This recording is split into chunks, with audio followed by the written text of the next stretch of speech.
nó cá nhau rong ta nó tới chụp như sợ đó nó chê của tôi chỉ chế là sao tỏ lúa rò nãy yên tỏ nó chê lần đầu tụi này ba nó chỉ bé lần đầu tụi này ba nó chọn chỉ một cho là chỉ được bé nó số nó chụp như thế cho nên cái sợ đó nè tôi chữ rò và nhớ đó họ lúa rò nãy yên nó do ít tụi nên sẽ lo sẽ đá thia lúa cho nên chỉ bé sẵn hẳn lên từ lò dừng cho cha lợn nữa nè nó chỉ bé nó tuần đầu này chọn chỉ cho là chỉ nó xí nó chụp như nè sầu nó chỉ do sầu trống là mong quả chi nó nè chỉ nên lo cho chầu đó của tôi chỉ chơi lần đầu chơi nó tên mi tiền nó chỉ là thợ khỏi mi chơi dùng bùa xưa ít xe cô nó đồ là lợi thì ít xe là cô chỉ tao nó thế nó chỉ là chơi dùng bùa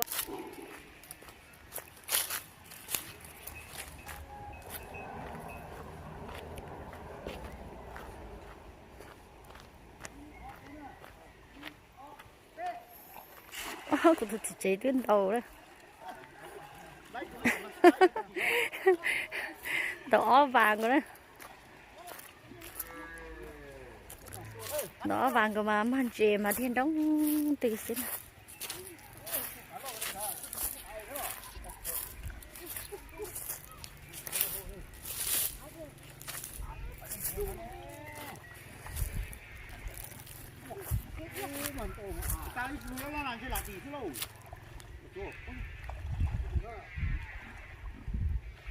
mà tôi chọn đó em tôi sẽ chơi theo từ chữ ròn gần tông chế nó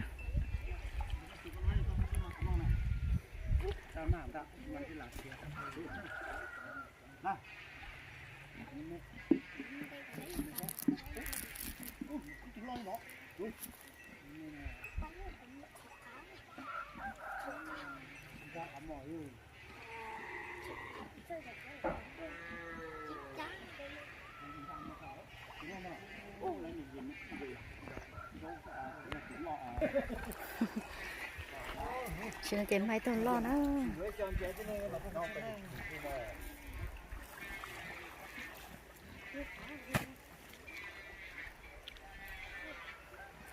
ấy luôn luôn ấy luôn luôn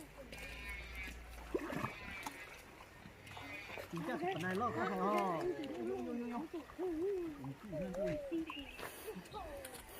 mà cái chuyện lo này nha cái này chuyện em bán nó mẹ đổ lặt được người ơi sao mình sao sẽ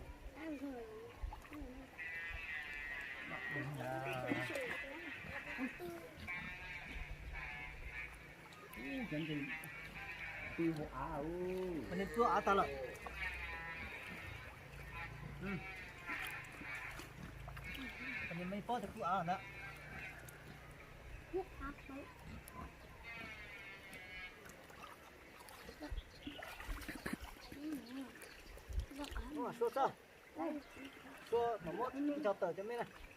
hồi vô mà đi chọn chị nhưng mà lặt được mà thôi tôi rồi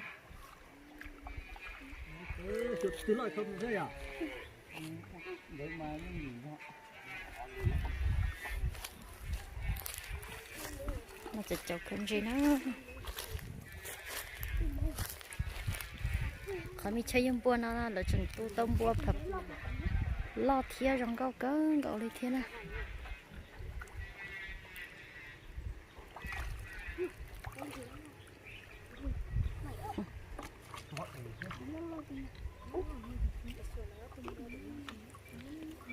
sao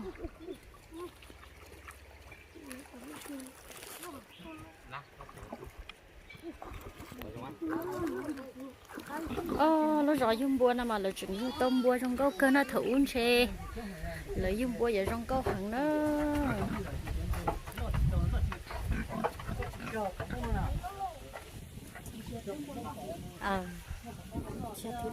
theo lúc đó được là bịa tam bùa nó khổ nhua thôi theo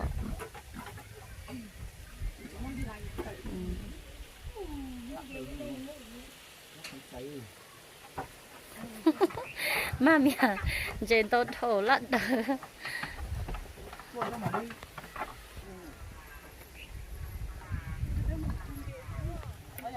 Ôi yo cha yo mà trong đi có xứ mà nếu yo cha đỡ tao nếu yo cha đỡ tao ta rồi à cho nên là sai số vào đó mà chỉ miền gì bản miền chỉ trong thế tiết chỉ bỏ đầu để chỉ máu và xua là xem nào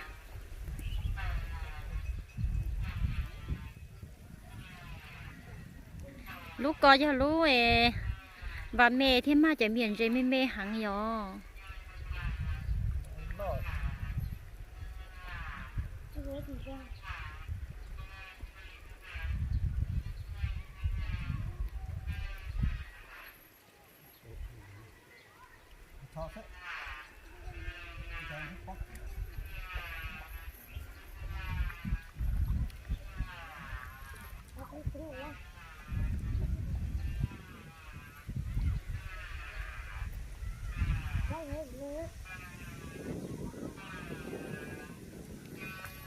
chắc cũng sẽ rồi có màn xe lát đồ lúc có mà đầu tiêu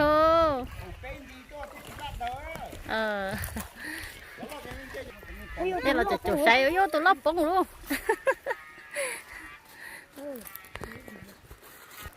mình tao tiết tiêu rồi tí cho mà wow tí cho mà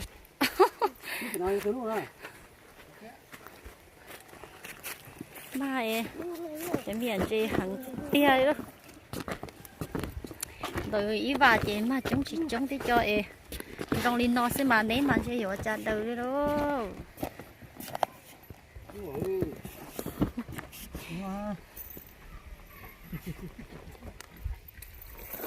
mà đời giờ giống mất cho đặc cá đó hả mà đời thì chỉ tua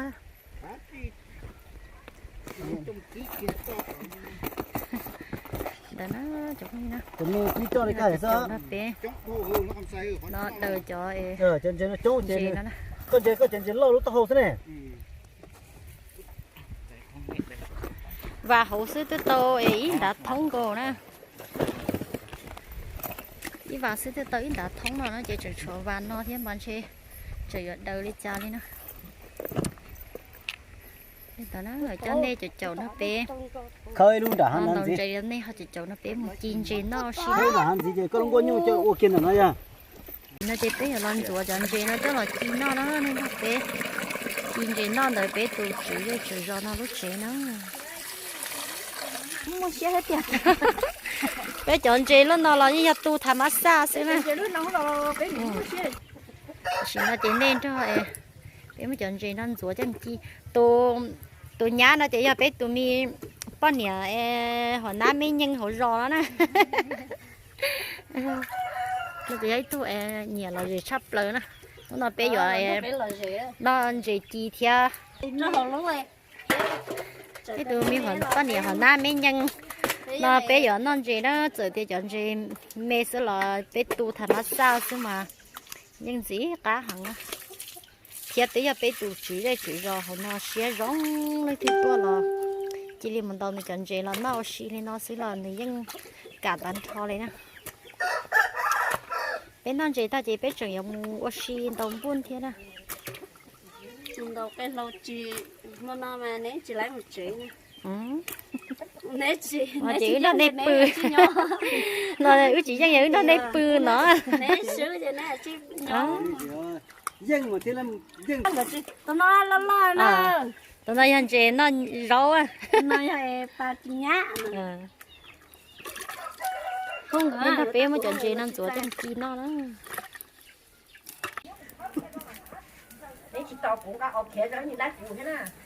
Chế cho nó nè chế on này. Nè chế on này. Nhờ chưa như tụi chế on này. tiếp theo chè là nó không sẽ nó phải lôi bỏ Ô. Không gì chuyện gì đua này à. Chỉ là bỏ chỉ là giờ thì cho sinh viên này chỉ là thì nên chế được các lò này. chè nó cái tao cái phế đây à chè nó chậu như thế Nóนี่เป็นยอดที่มันจริง nó trong đó sao?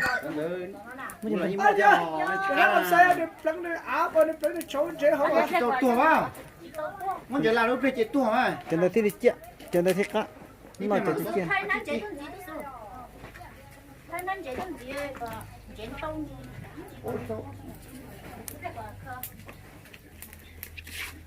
nó nữa bên tổ tông chơi giờ thì thể sinh với chi đến nó thì họ chơi rồi chơi nhiều chơi này nó mới tụ ở cho là tua đồ bên nào thiên nào nó chỉ bé chỉ tuần chỉ bé nó mỏ nó chọc như nó nên bé nó số kia nè bé chỉ chín chỉ mất chỉnh cân rồi đi nó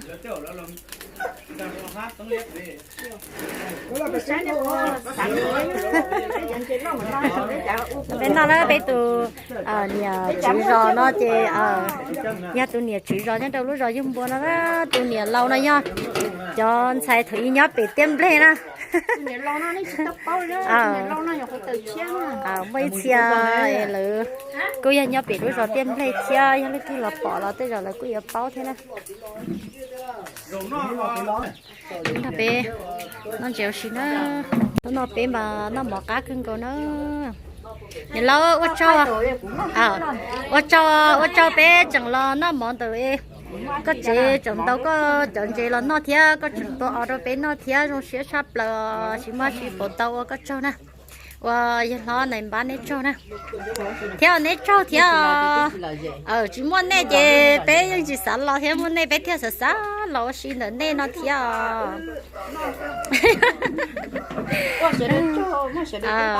nên là nó chẳng như theo cho nên chỉ nó do lên từ tôi cho trong từ lúa rồi nó về nó sao sẽ để là xua của bán này lâu nhất trong từ nó lỡ cô sẽ lo thì bán đó cô dân nhẹ mua khu nhẹ nâng nhẹ trả sợ đợi cho lăng sơ tổ tại giải tỏ tâm cho lên nè ta tỏ là chị o đó tôi này lâu rồi cô sẽ giống cơ chẳng bỏ o cho lòi tua trâu bé chỉ nó xí theo chọc như đó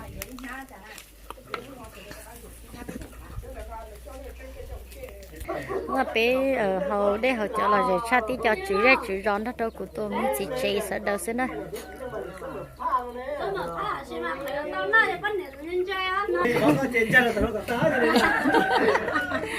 trên mực tha mà xuống có nhiệt xuống non đây rồi nó chơi bé nó mòn từ cho nó chữ rồi nó ta thì bây giờ một bọc đây lâu quá tỏ nó tụi đây nãy gì này tỏ cho liệt ú thủ tụi đây này đặc biệt một kỳ nó lò gì cái cơ nhá nó nè bé bây giờ đây đã rồi nó bé mà bé là tỏ nãy gì đó chứ trong đời tụi cho nãy gì nó thì bé giờ tôi xin đời nó tụi cho nãy gì nó nè bé tôi xin được học kỳ tôi cho nó yên nó bé giờ tôi yêu cây lâu xí nó bé cho nhiệt gì trong một khu sẽ đời tốt tao rồi gì cân cầu ra bé cho nhiệt gì chỉ chia tôi bỏ cây lâu xí á chỉ nó chỉ bé tôi cho tôi này khỏi chơi bỏ cây lâu nó trên trong khoa tỷ lú nó trong giờ bay được có tàu hay không nó chứ trong có bể trong hạt trồng này trong hạt lẽ nó là nó chi dân từ tôi cho nó yên là cho họ đẩy liệt vũ thủ đỡ nó nên nó bé nhiều xí nhá đâu nó chả người tôi chữ nó có khí nhu đúng từ thế nào bây giờ lên tàu chợ bây giờ là bỏ chợ cây lâu nó nè chợ cây lâu nó chỉ bây giờ là bé số là số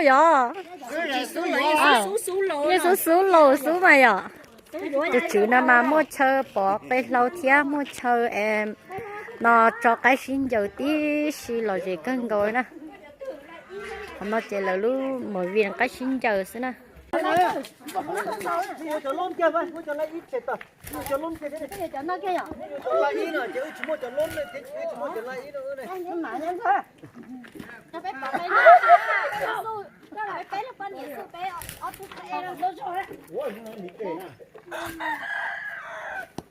chế xí nào con gì không chắc nó phải làm nó chứ không chứ mày chỉ bỏ đây không mà bỏ rồi nó hay sao cho nó vậy mà bỏ rồi à chị mà bỏ đó cái bỏ đấy mà mất của nó ra tao là yeah cái lại rồi Lại hả? Lại vào đầu cái lô xí lên nó vào người để cái kia. Rồi coi cho. Ôi, Con đó. chỗ đó của chưa? Cái này nữa. Trở lại ít. Ôi, nhà bé đi cùng ấy đi Sao nó. nó to nào, on tiền thế nào? Bé để. Bên gì nè. Tôi thì on tiền mà chuẩn bị rồi, bên gì chuẩn bị.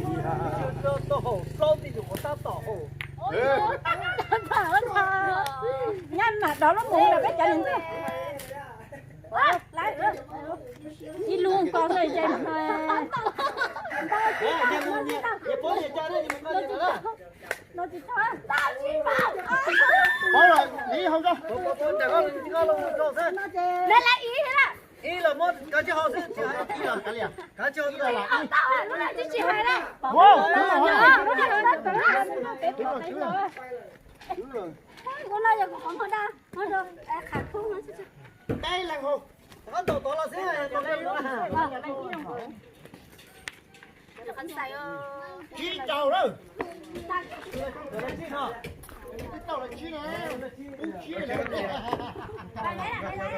Chào đó. ba lại. Tối rồi. Đi kia là đi lúc này nó lên đâu.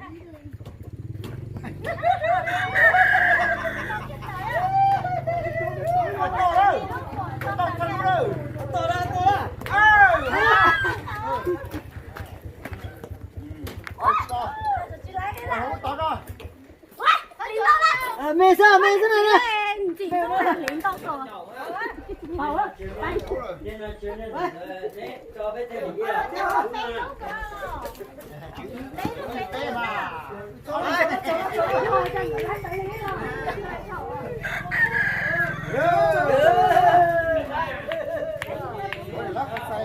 Ông lũ chứ có ta ở ốc to. Chìm nó vào đó. Chìm nó làm sao?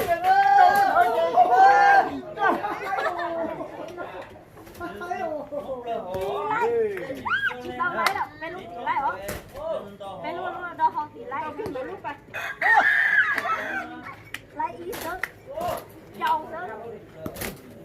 Tao lấy. Lấy nhau bê.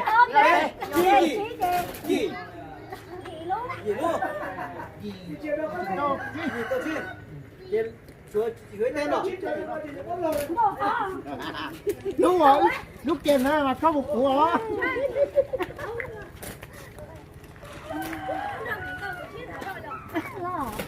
Chị lá cha rồi, nó làm sao vậy? Ngồi. Mày nó làm sao? Ủa tôi không à? Chị mới cầm tua hả? Cái hả đâu? Ủa tôi không à?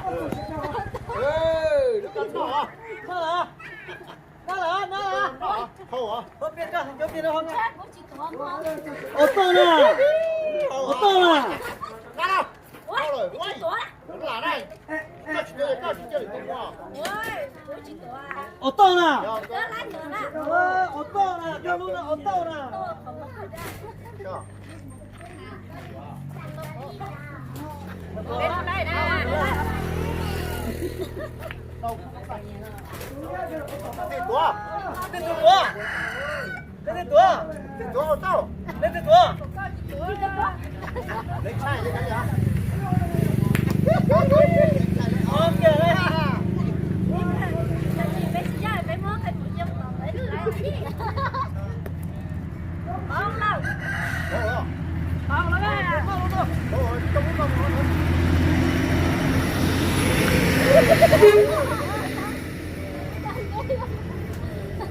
Con thình nữa thôi.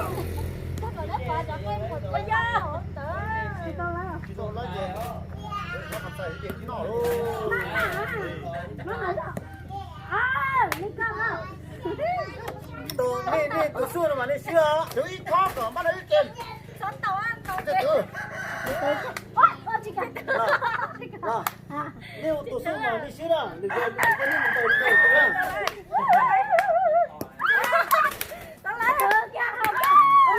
Chứ tiền rồi đi. Có không à? Quay. Ôi giời. Quá con Ôi, này. chị ơi, nó tự nhiên năng nữa.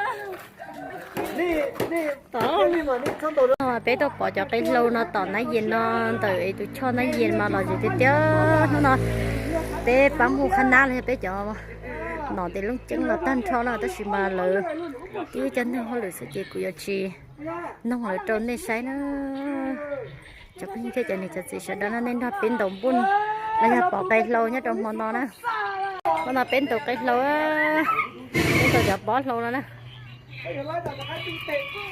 chị tao lấy á Open the topping menu. chị tao lấy á Close the topping menu. bên tôi chọn đủ hoặc là tôi chọn đỡ chọn có như nó tôi là gì cái tia đó nên tôi sửa cái hồng bìa đó lấy on luôn mà nó lấy on luôn bé lấy on chị chị tao xin nó chị bé giờ đã ăn tàu tàu rồi ha cũng nó tôi nhìn lâu là cho chị xé nó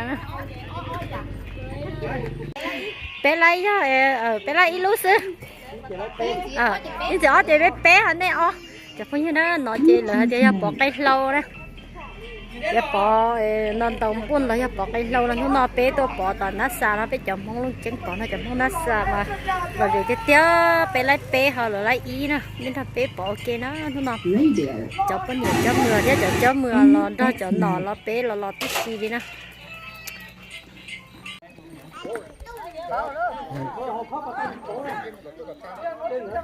ta xin nó bé vô lò tàu bao lâu xí nữa ba bọn nhẹ nho trộn sa lông chênh bé tu sa năm sản bé tu tàu bao lâu xí khẩn xe lăng tư dối dành nên ta xin nó ba lông chênh người tàu y là nó này dành y luôn ta xin là chờ chỉ tàu bao thì cho được chả thôi là chi bỏ lại hồi con gì chi bỏ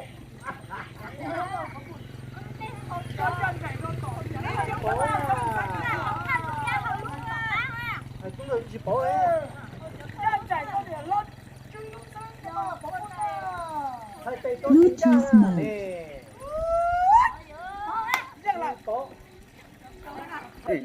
ta xin nó tụ có một cành lòn chùa xe ba lông chênh nuôi dân là ba nông sản nuôi dân nữa mình có một cành thiệt gì luôn ba nông sản nuôi dân là AUX mode. chị lấy chỉ có thêm tay rồi mới tay lúc tàn thọ tôm cái lô tô là gì tia tia nó ngon nè ôi chị cái lọ đầu chú đây chưa thì cái chú chị lấy chứ bé chị lấy lâu cháu vàng cô chị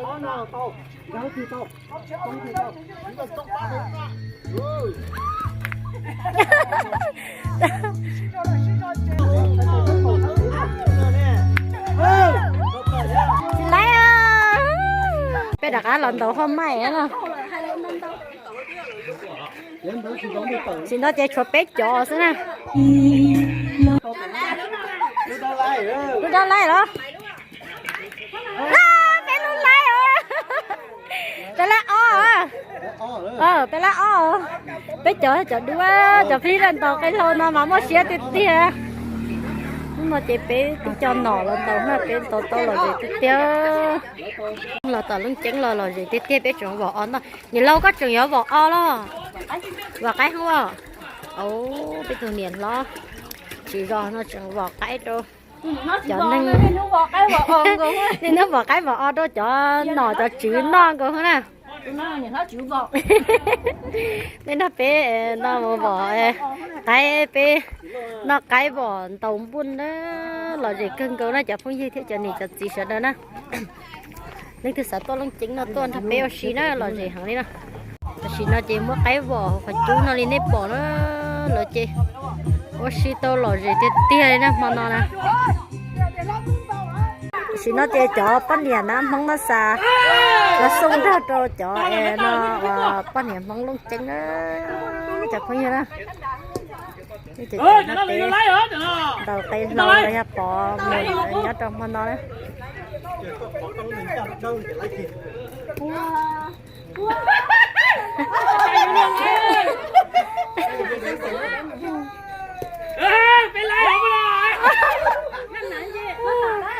nó mà bà bên chị lại nó trắng lại đó mà nó là gì cưng cô là gì cưng cô chẳng mấy hả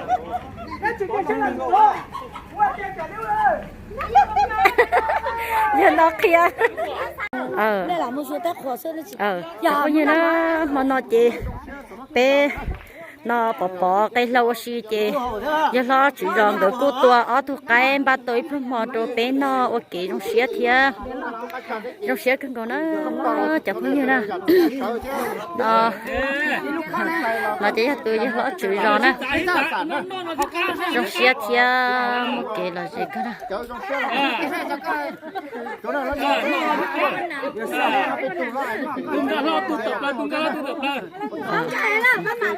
nó chẳng có gì đâu mà nó bé bỏ cái lâu ta bé chừng e nó giờ nó chỉ ròn từ lúc rồi nó gì nó chẳng ba tới phương mò to thuộc cái nó lo cho là vợ thôi bên này vừa thế trong xe không còn nó chẳng nhiều thế cho chỉ thế cho phụ yêu nó giờ lên tư xã lo cho họ lông trắng là giờ lúc rồi nó gì nó chè lo tao nó ở bé tôi cho lo chỉ rồi họ nó sẽ lo sẽ rong sẽ đá không rồi nè nó là bé tôi bao nhiêu mấy nhân bán thế nè chị nè chồng nó bé nó mò nó trong mò nó nè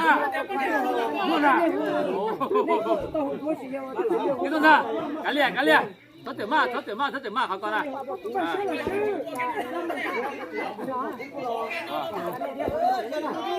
ta nó chẳng có gì đâu cho nên chồng nó bé nó mò nhá trong mò nó lên nó xứ bé to xí nó chỉ tứ cho cậu mong trốn tôi ý chỉ là nó chỉ bé giờ mua ba một trẻ là chẳng có như thế cho nên cho chia cho nên lúc xí hở nó bé mà đi xin chỉ đua cho lửa đại vì là ô chia na nhá trong đây sao lăng số to